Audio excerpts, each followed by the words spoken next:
Mr. Potter's Zoo Book. Bert the Koala Bear by Terry Ward. This is a story about a zoo. Not just any old zoo, but a zoo where all the animals have a story to tell.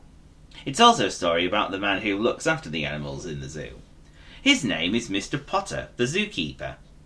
Mr. Potter lives in the zoo, in a little cottage, and he likes looking after the animals, and he loves them all. One morning, Mr. Potter had his breakfast, then he put on his zookeeper's suit and walked down the front path of his cottage towards the animals.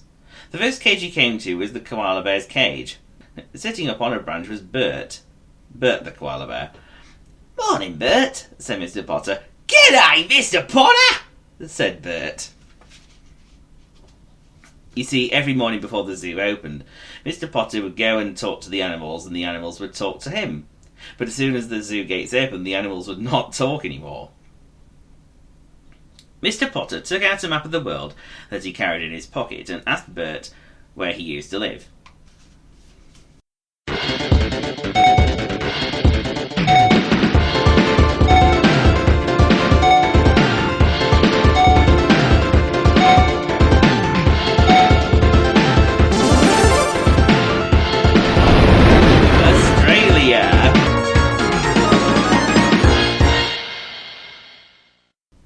"I come from a country called Australia," said Bert.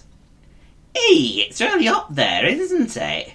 said Mr. Potter. "Steaming hot, mate," replied Bert. "The sun even shines on Christmas Day. We're very shy, gentle animals and live high up in the trees called eucalyptus trees. We eat the juicy leaves that grow there, and we don't have to eat anything else. We eat mostly at night because koala bears are nocturnal, which means they come out at night and sleep all day.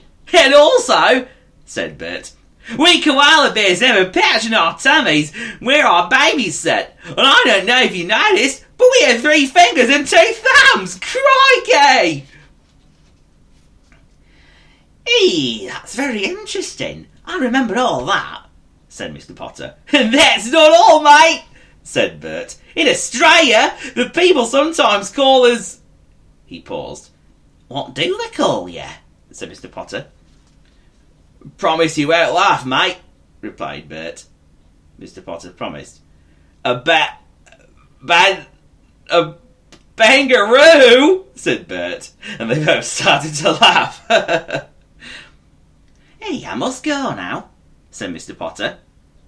"I have all the other animals to check before I open main gates." "Goodbye, mate," said Bert. Mr. Potter was on his way to make sure that all the other animals were happy.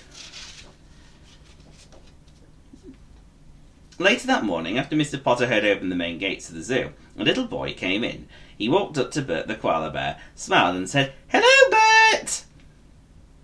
But Bert just sat there high up in his branch and smiled down at the little boy because koala bears can't talk.